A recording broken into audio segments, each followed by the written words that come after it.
السلام علیکم ورحمۃ اللہ وبرکاتہ۔ اسٹوڈنٹ 7th کلاس اردو کے سبق نعت رسول مقبول صلی اللہ علیہ وسلم ہمارا تقریباً کمپلیٹ ہو گیا ہے۔ آج اس کی مشق ہم جملے جو ہیں سنٹینس بنانا وہ ہم پڑھیں گے۔ تو پہلا لفظ ہے پیغام حق۔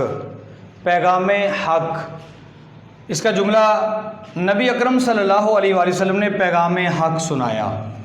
پیغام حق سنایا یعنی حق کا پیغام سنایا۔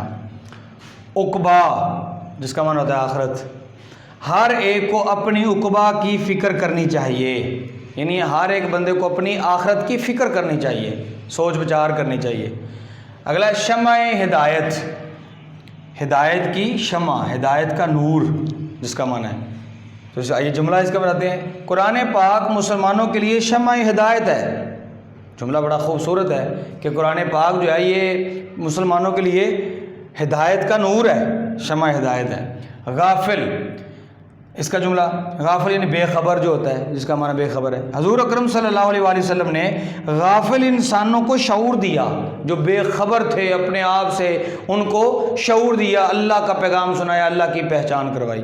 توحید، توحید اس کا جملہ بنائیں گے، توحید کا نور اس وقت پوری دنیا میں روشن ہے، یعنی اللہ رب العزت کی توحید کا جو نور ہے وہ اس وقت پوری دنیا میں روشن ہے۔ یہ 5 الفاظ ہیں اور ان کے جملے ہیں، یہ آپ نے اپنی نوٹ بک پہ لکھنے بھی ہیں اور یاد بھی کرنے ہیں۔ السلام علیکم ورحمۃ اللہ وبرکاتہ۔